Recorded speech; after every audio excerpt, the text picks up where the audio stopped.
Hello and welcome back to the postscript season of non-canons. Now, actually come to think of it, isn't there stuff in here that I could potentially get? Like, no, in the last game I could get a Pokemon here. Can I get a Pokemon here in this game? Apparently not. The Karate Master is in a cave in Johto. Graphical glitches. Which probably means that wherever I could potentially get one of the Hitmons from, I've already got something.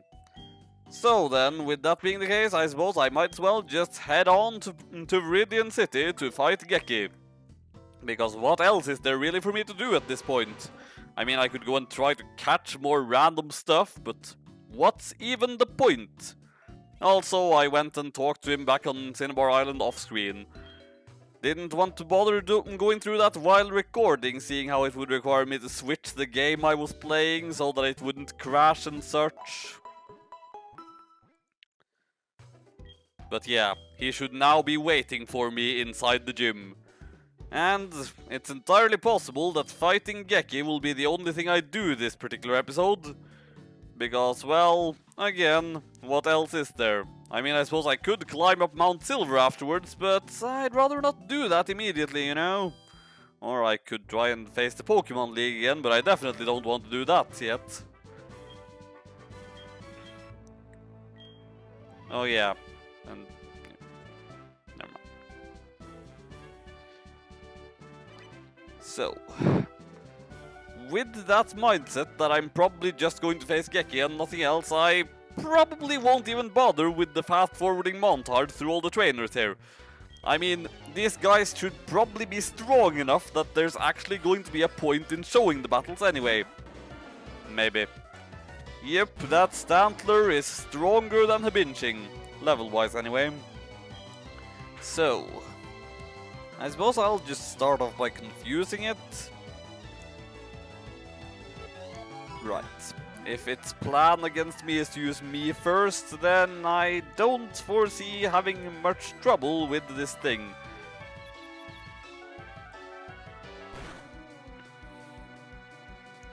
So how much is this Dark Pulse going to do? If it hit itself in confusion one more time, then that might have taken it out, but I think it's just barely going to survive this. Which is a bit annoying, especially if these... it didn't survive. But I was about to say, if these guys have full restores, which they very well might, then it surviving narrowly could have been a bit annoying. Tauros. I'm just immediately left feeling like I'm in serious danger just because Tauros is a bit terrifying in the card game these days. But we're not playing the card game now, are we? We are just playing the regular video games. So, I don't think that the Tauros is that terrifying. Maybe a bit terrifying, but not that much. Wouldn't it have been hilarious if I said that and then it somehow killed Habinching? I mean, it would have been tragic, but it would have been kind of hilarious nonetheless. Speaking of things that are tragic yet also kind of hilarious, now I'm just thinking back on the time when I killed that shiny in Ruby. Which in turn reminds me, I think I may have done the same thing while playing Gold. I mean, I'm not entirely sure about that, but there was this one time where I ran into an Onyx and it looked kind of green. I wasn't quite paying enough attention to the screen to see if the screen actually sparkled or not, but I think I killed a shiny Onyx in that game. I mean, if there's any Pokemon that deserves to just get unceremoniously killed off, obviously it is Onyx, for its terrible transgressions against humanity. By which, of course, I mean, I will never forgive that species for killing Nia. Now, Slowking is very special defensive, so I'm not sure... Wow, that actually did a lot. I did not expect it to do quite so a lot. And here you have another Pokemon whose name doesn't really match the fact that it can be male or female. I suppose the same also goes for Slowbro, but Slowking in particular. Because kings are kind of male by definition. If it was female, it wouldn't be a king now, would it? It would be a queen! Ah, one of the prettiest Pokemon ever created. Wait, I feel like this thing might have a fighting move. Then again, I also feel like Habinching is extremely bulky. That is not a fighting move. It is, however, a very strong move. So, we shall see if this is terrifying. That's not even slightly terrifying. In before it turns out that it was holding back on me and will now use something evil. Well, flinching isn't very evil at all.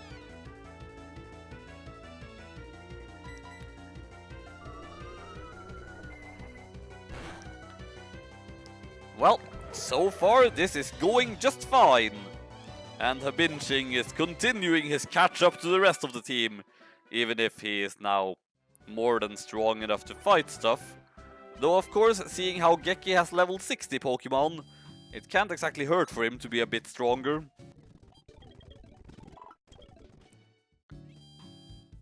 Oh yeah, and also I've been keeping up with the news for Pokemon Ultra Sun and Ultra Moon.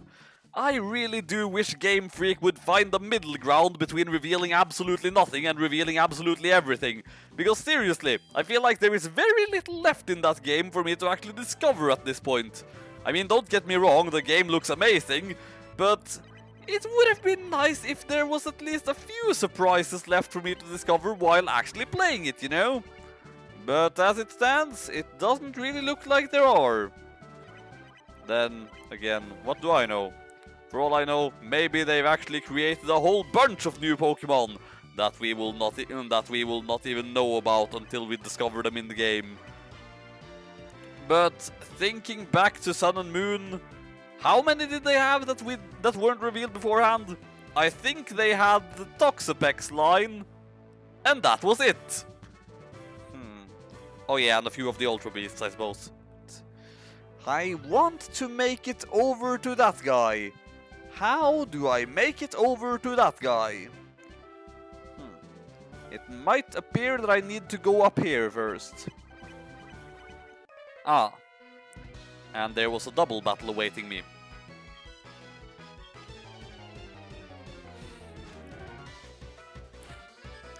I kind of had the same problem when I saw the trailer for the next Star Wars movie as well. I mean, in that case it's possible that maybe they are deliberately just misleading us with the marketing, but it still feels like that trailer showed way more than it really needed to.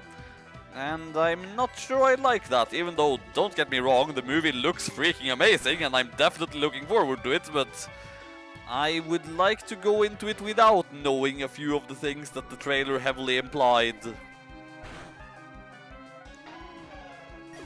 Neither Habinching nor Tim are necessarily the best choices for this battle, but I don't think either of them really have much of a problem either. Unless that Porygon has Focus Miss or Thunderbolt or something. But Porygon 2 doesn't really have the highest attack stat in the world. I mean, it's not terrible, but alright, it's just going to annoy me. And of course its download raised its attack if I didn't say it wrong, so try attack, that could be annoying, but it's not going to deal super effective damage. In fact, it barely did anything. It didn't even cause a status condition. So that is fine. Oh dear. I mean, I knew Porygon 2 is actually on the bulky side, but what excellent timing! And now, with that out of the way, I should be able to go back down to that guy. And I don't really feel I need to heal up before that either. Okay, I see how it is, I think. Now this will take me down to that guy, and then I will need to go another route in order to get up to Geki himself. Probably by that red arrow up there in the... well, it's not really in the corner, but the rightmost one anyway.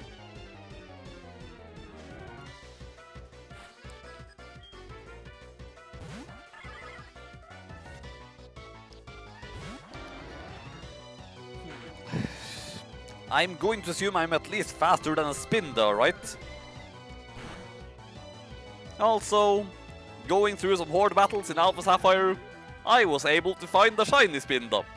I named it One of a Kind, because the nice thing with Spinda is that as soon as you find a shiny of it, it's entirely likely that nobody else on the entire planet has one that looks just like it. What with every single one having a different pattern and everything. So that's just kind of neat. Not that I'm ever planning to use that shiny Spinda, because it's still a Spinda that I found in the wild that doesn't even have like an ideal nature or good IVs or anything. Though of course IVs can be manipulated at this point with hyper training, but still, it's a Spinda. It's not something I feel terribly likely to have a whole bunch of use for. That sentence kind of fell in on itself, but meh, whatever.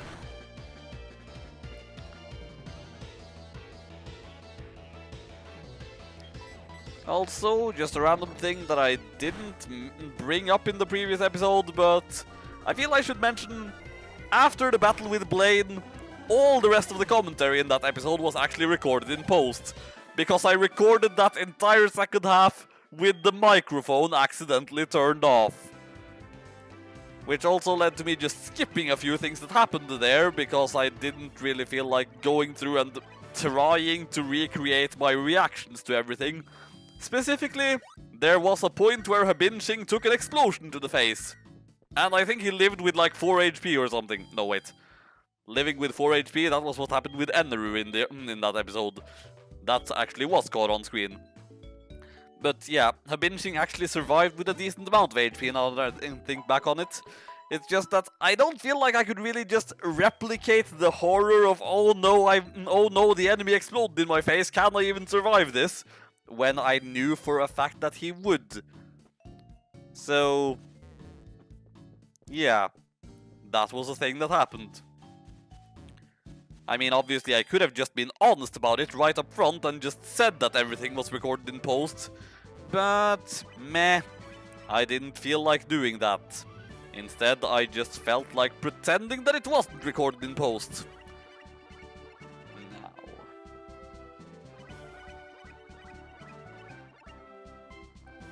from here, I think what I need to do is this. Yep. And now I sure hope this conversation with him won't also crash the game, because that would be kind of terrible.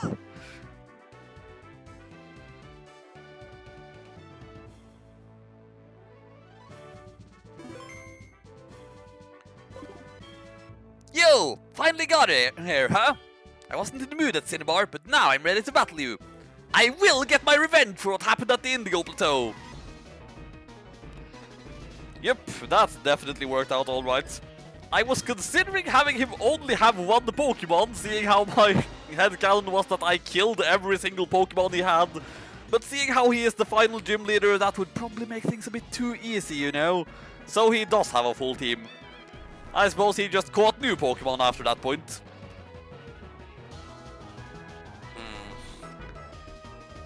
Dear Executor, you are a bit annoying. Just immediately. Though at least it's not really damaging me in any way. I mean, of course, this can't even be the same Executor that Child of Dr. Kiryu Inragyo murdered. It's of a lower level. Oh! Dear goodness, that did a lot. I mean, it's not going to do as much next time, because, you know, sharply lowered special attack. But still, that was actually a bit worrying.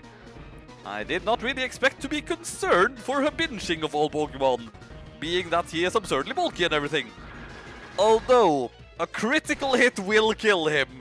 A critical hit will pretty much kill anything at this rate. Stop hitting with your hypnosis, you stupid person!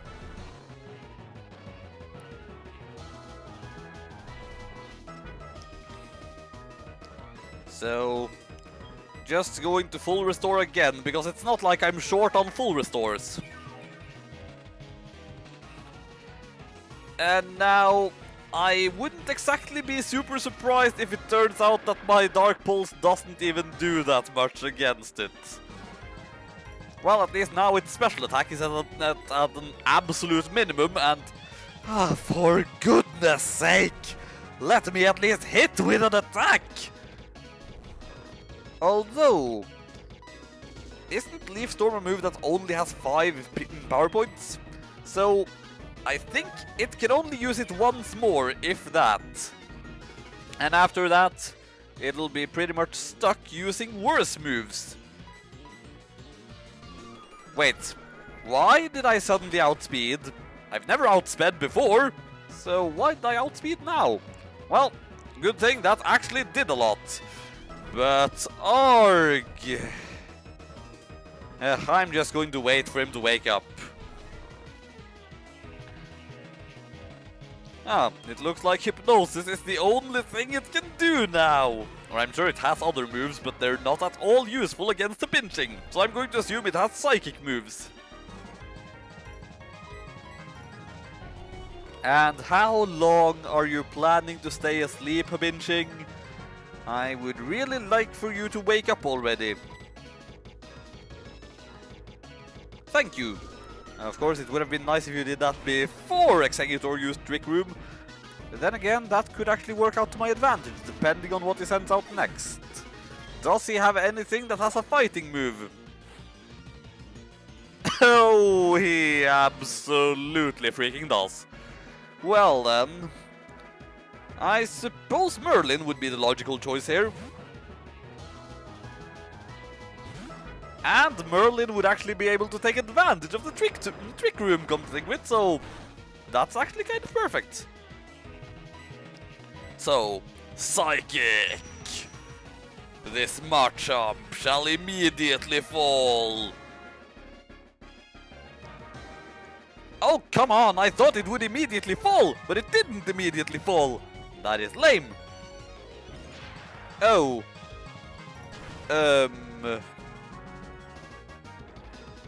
Okay, that could have got worse. And now I'm going to assume that by the time I pull off the next Psychic, the Trick Room is going to wear off. Or I mean, that's going to happen at the end of this turn in that case, isn't it? In which case I should probably switch out to something else immediately. But hang on, did the Machamp use Stone Edge on her pinching? Meaning... does it not have a fighting move? I shall have to test that. What would be the best way to do that? I suppose sending a pinching back over would be the most logical thing to do. I mean, all he has is Dark Pulse, which will deal damage on the Machamp. But still, Machamp has next to no HP left. Yeah, it appears that this fighting type doesn't have a fighting move. Oh, that did seem to be doing an awful lot. Oh, bugger. Hyper Potion in that case. And hopefully he doesn't have yet another full restore, but he probably does. Although wait, if he had a full restore, wouldn't that pull off first?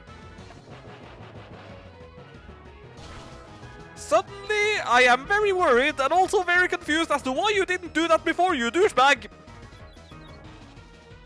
Okay, that is in every sense of the word terrible. I'm going to hope that he does that again, or... well, I doubt he's going to do something that will inflict super effective damage on Tim.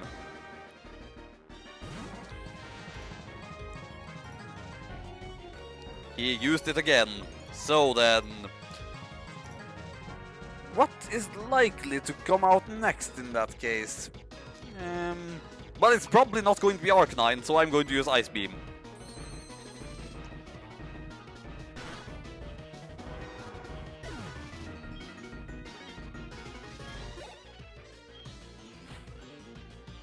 Right on. Yeah, I think Tim can take it out with an Ice Beam.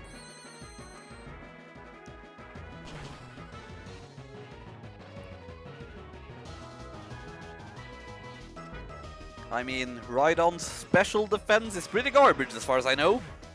So, In that case, it's entirely... Oh yeah, and by the way, I figured since it was my headcanon that the only Pokemon of his I didn't kill was his Raticate, I decided to change his Pidgeot into a Raticate. It just made sense to me. Now, I think Eneru should be fine here, if I'm not remembering completely wrong what moves I gave it. Well, I knew I gave it Return at least. For being not very effective, that sure did quite a lot. Thunderbolt. And how is it faster? I mean, I have the Choice Scarf. My speed is doubled. I should be fast. Then again, Raticate outlevels me by 5 levels. And Eneru is slow in the first place. Ah, very convenient. For a second, I was expecting a Lumberry or something. Funny how I don't remember what I did with this thing when I was the one that put it in the game.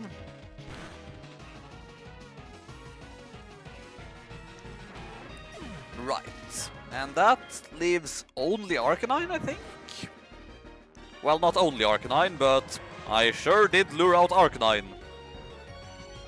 So, that's definitely going to use a fire move, and then Tim can come in and use Surf.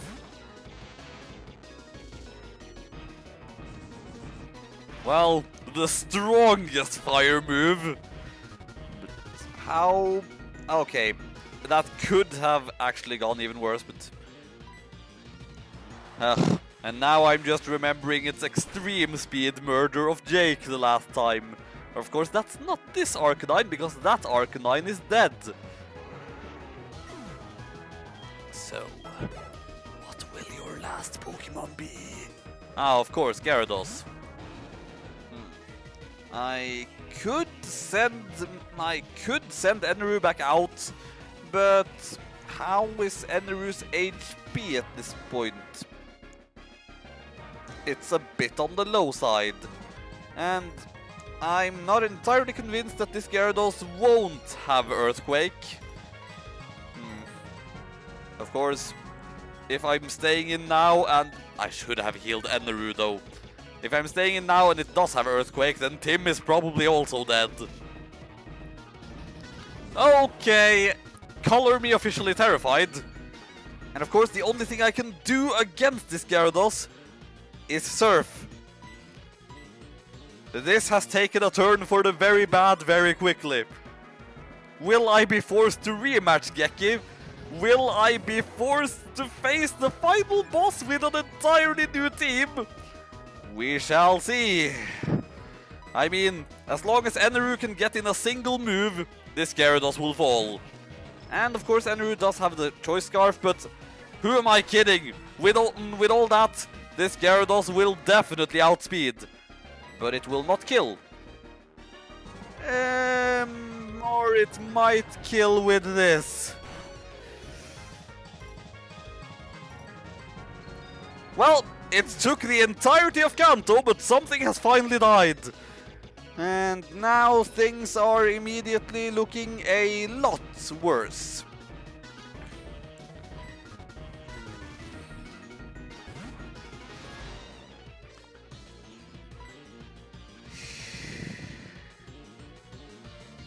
Just gonna have to try and Sludge Bomb, and... Right, that could in this case actually be good. I mean, it's not great, it's definitely still a problem, but there is now a slightly lower chance that this thing will just utterly destroy me. Ah, and it's poisoned. That is very nice. I think I'm going to have to resort to some X items though, because otherwise, how the F am I supposed to do this? So... I mean, even with Max Defend, its next move is going to hit as though it were a super effective move. So...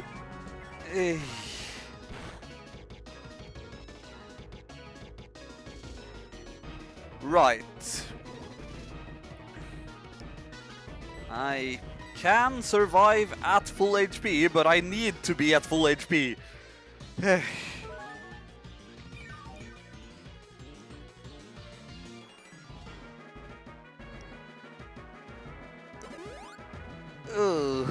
And of course you're doing that!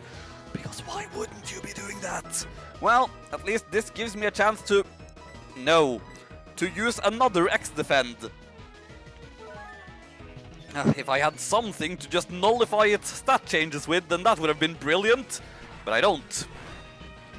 So how much is it going to do now? Right. Provided it doesn't score a critical hit, I will survive another one. But nothing, absolutely nothing, will survive a non-critical hit from it at this point. I hate you. I hate you so freaking much right now. You're my favorite Pokemon, but I hate you.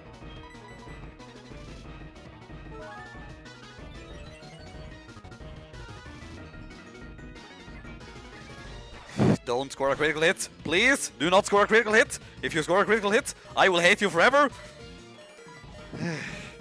This is terrifying. Seriously. I did not expect the Gyarados to be the most terrifying thing, but then again, Gyarados is amazing, so of course it's going to be terrifying.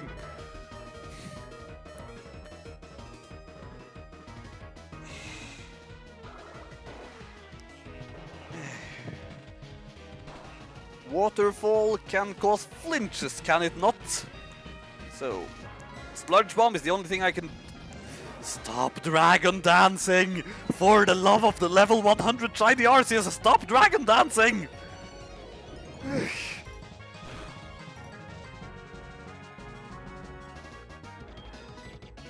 Or, actually, I was about to ask you to keep Dragon Dancing, so that I could kill you on this move. Well, it appears that we have narrowly made it through this battle. Oh, F no! And now, he is probably going to full restore. May I repeat, I hate you. You're my favorite Pokemon, but I hate you.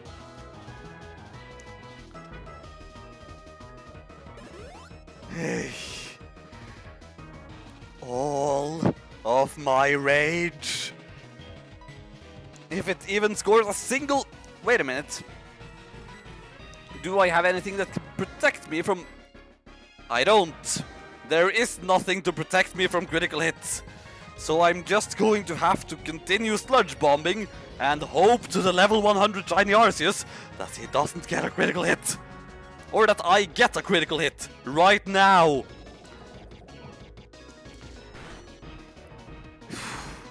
Because if it scores a critical hit at any point, I'm doomed.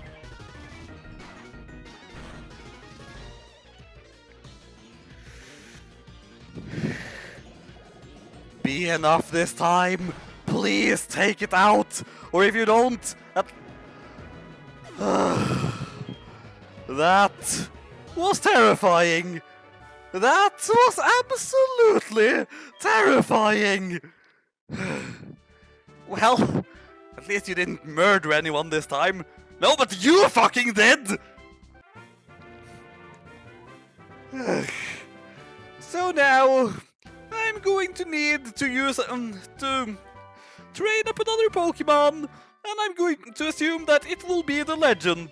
Because really, who else would it be? I mean, I need a new electric type. I have a Pikachu. And it should be possible for me to evolve that Pikachu into a Raichu. So what else would I even do? But good gracious, level 100 shiny Arceus, that was insane!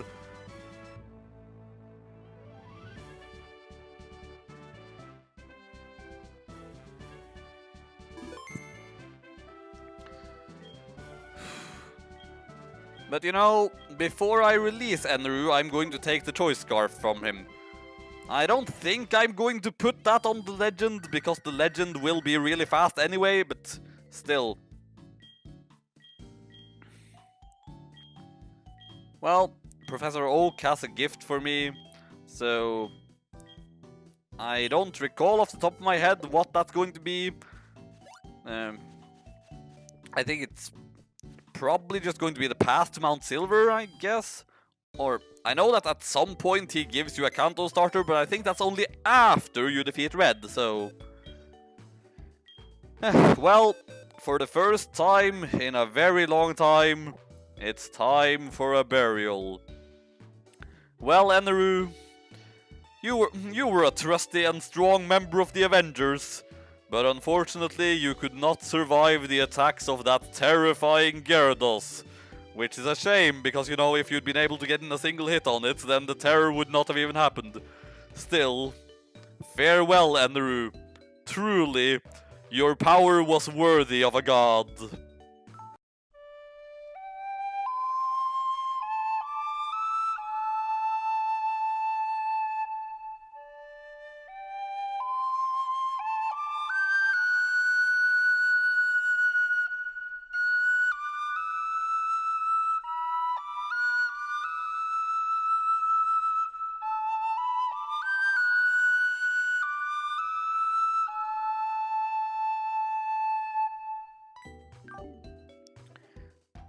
And then, I suppose it's time to bring in his replacement, who is going to need a ton of level grinding to get up to par after this point. But yeah, that is who he will be replaced by. And of course, now that I have 16 gym badges, the trainer rematches are going to be stronger than they were before, making it even harder for me to level up the legend.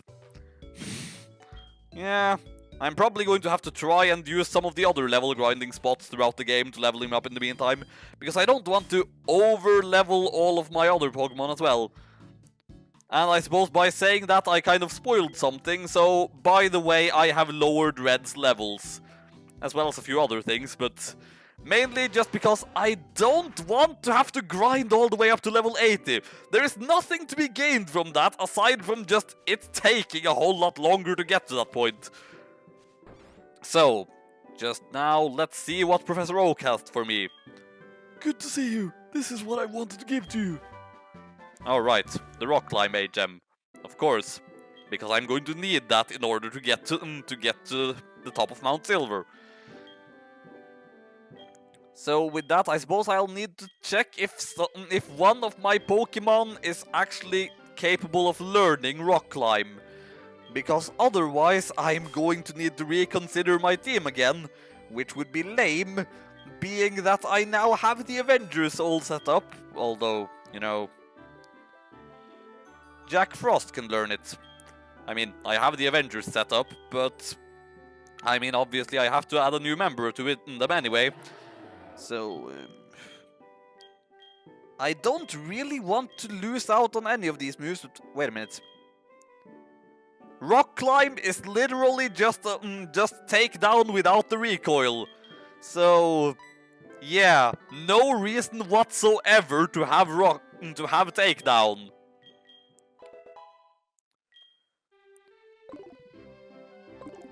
After losing a member of the Avengers, will Vega be able to make it to Mount Silver and win the battle there?